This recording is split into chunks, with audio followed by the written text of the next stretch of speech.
Hello everyone, this is Sid here, and welcome back to another video.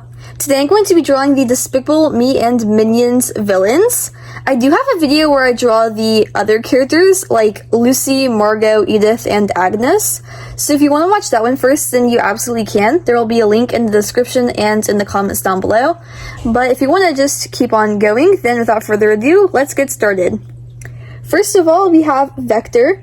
And he isn't really the first villain because Scarlet comes before him, but he was the first one that we ever met. He is the OG, he's the original villain.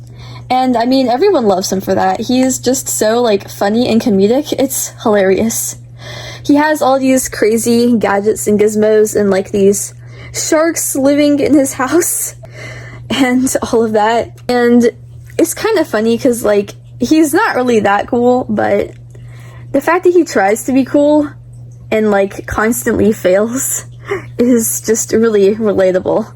I bet lots of us can relate to that struggle for being the cool kid and never being able to. But I love Vector's color scheme also, because I rarely ever draw characters that have lots of orange on them, but of course orange is Vector's, main color. And he also has lots of white. So, I mean, his outfit actually looks relatively good on him. He has, this sweatshirt type thing and, sweatpants. But he has this, cape, I guess, sort of, later in the movie. And sometimes he wears this, helmet. So, I drew him in that outfit, along with some sunglasses that he's wearing. And he just looks very, very cool. I think Vector is, the fan favorite villain, probably because, of course, he is the original, so he's the one that the most people know about. But Vector, I would say, is my third favorite villain, probably. So he's in the middle, since there are 5 of them. I like him, he's really good, but I don't like him the most out of everyone. So then the next villain that I'm going to be doing is Scarlet, and Scarlet was in the Minions prequel. So that was just a movie with the Minions in it and not any other humans.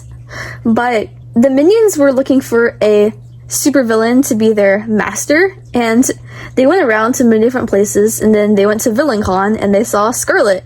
And Scarlet's really cool because I guess she's the first female villain, which I mean is probably an allusion to feminism, which I mean is okay, but I don't know. So that part is a bit cringe, but I do like her character overall. She's very, sassy and violent, and she's very, stubborn and determined. She wants to become the Queen of England and overthrow Queen Elizabeth, and she will not let anything stand in her way, which I really admire because, I mean, it's devotion, to achieving your dreams and to doing what you want to do. And I mean, she's not that evil? I don't know. None of these villains are really that evil, but she does get really, really mad when the chandelier falls on her and tries to, murder Kevin, Bob, and Stuart. But, I mean, it's okay. The funniest thing of all, though, is that I think she's the only villain who has, a partner, because she has her husband, Herb, and, I mean, she's, of course, the face of the operation, everyone knows her, but Herb is, the behind-the-scenes guy, who is just, doing all the dirty work and, making all of the inventions and stuff for her, which I just think is kind of hilarious, because, he's the one who's, actually doing everything, and he gets, no recognition for it. I love how Scarlet has, a companion, and then, all of the other ones are just, by themselves, so that definitely makes her a bit cooler. But Scarlet is probably my second favorite villain, because she's pretty good, but there is one that I like more than her. I think she's a favorite among girls because, of course, she is a girl villain, which is so rare to see, even in a movie series like this, which is relatively inclusive and diverse. The next villain that we have is El Macho, and he's actually the one that I remember the least about, but as far as I'm concerned, he has, a restaurant, I think, sort of a Mexican restaurant, the place that I live, we have La Paria and El Sombrero, so he has a Mexican restaurant, sort of that, and he runs that restaurant by day, but then by night, he's this supervillain. And during the flashbacks, because, it said stuff about, the past, and he was this, he didn't really give me supervillain vibes, he just gave me, this, a Wild West, cowboy type persona, but, as a person trying to be like this macho guy. I don't know, it was kind of weird. It unsettled me very much. And then it also said like he got yeeted into like a volcano or something, but then I guess he like survived. I don't know, I was kind of confused at that, but I might just have to rewatch the movie soon, because I don't think I've watched it since like probably like 5 or more years ago. So it's probably been a really long time since I last watched that movie. But he also has this son who Margot like dates, I guess, for a while, but then his son like cheats on Margot, which is kind of mean, but I mean, that's fine. But I think he's a pretty like mid villain. I don't really remember a lot about him, so I can't really judge him that fairly, but since I can't really remember a lot about him, that means that there must not have been a lot that stood out to me and I thought was particularly special or unique. So I think he's just kind of like boring. He's not that bad, but he's probably the worst out of the bunch, because all of these villains are really cool and interesting. So yeah, he's probably the least cool and interesting out of all of them. So I'm gonna give him 5th place.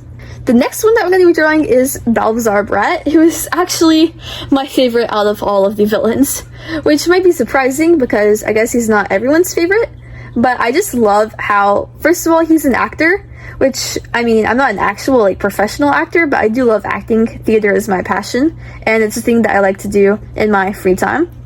And he was an actor. He was a child actor, which I guess like, I don't really know much about child actors, but I know that they must be like pretty badly treated, because I mean, they're probably paid very well, of course, because like Hollywood and Broadway and all of that, but like at the same time, making kids do all these scenes, having to do like 10 cuts in a row before getting the perfect cut, you know, that must just be like terrible, low-key.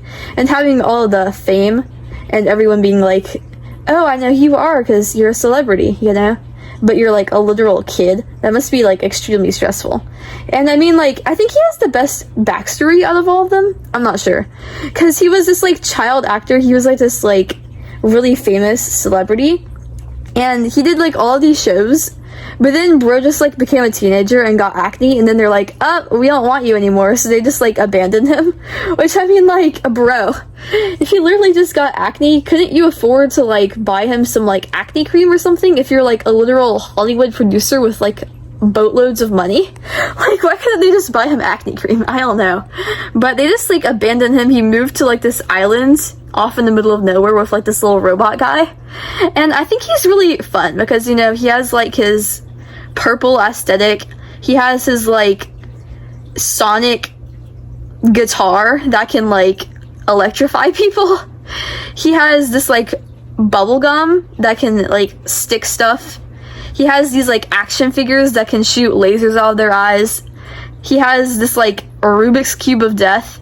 He has all of these really cool things, and I just think he's really cool because he's really like funny and comedic, and he does have that like superstar mentality. Like, he's always trying to rock and roll even in their battles.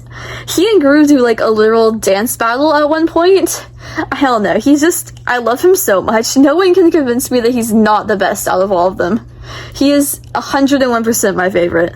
Then the last one that I'm going to draw is Maxime, who is the villain from Despicable Me 4, the movie that came out recently, earlier this summer, on July 3rd, I think, and I went to go see it, and I thought it was really, really good.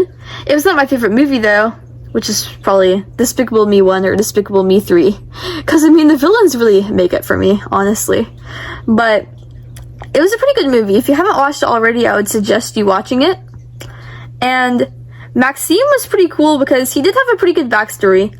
Apparently, he and Gru went to school together at the villain school in France, which, I mean, like, it's interesting that they had the villain school in France, because, I mean, I don't really know where else I would think it would be, but, I mean, France seems like a pretty, I'm not gonna say peaceful, because, like, historically they have, like, chopped off people's heads and stuff, like King Louis and Queen Mary, but, hey, I don't know, it seems peaceful to me.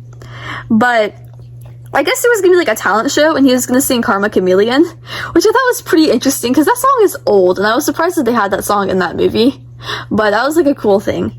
But I guess Gru knew that he was gonna sing that, and Gru like stole the song from him, so he went on stage and sung it first, and he was like, oh, I can't sing the song because Gru just sung it, I'm gonna embarrass myself. But he was pretty good. I did like Poppy more though, and Poppy was not the like actual villain, she was just like a side villain. But I guess that says something. I did like how he also had a sidekick. I said Scarlet was the only one who had a sidekick, but he had his wife who was relatively okay. In the same way that her was, she was more of like the brains of the operation. Like she was the one who was like flying the little vehicle that they had and like doing all the behind the scenes stuff. And I think it was pretty cool because I think he is more of like a smart villain. He was able to find the way to make him into like a cockroach. Which I didn't really think that cockroaches were that strong because, I mean, I can, like, stomp on one and kill it. Low-key. But he did present himself as a pretty strong cockroach. I thought he was pretty cool. But I just didn't think that he was as cool as some of the other ones were. So I ranked him a little bit farther below. I ranked him on 4th place. But he was by no means a bad villain. He was a lot better than El Macho because at least I can recall, like, some of his personality traits, whereas El Macho, all I can recall is him being macho. So, yeah. Anyways, that's pretty much it for this video. If you liked it and you have not already, please make sure to like and subscribe because it always helps me out so much when you do, and I really do appreciate it. And how it can help you is it'll help you to stay tuned and get notified whenever I post new content, which should be frequently.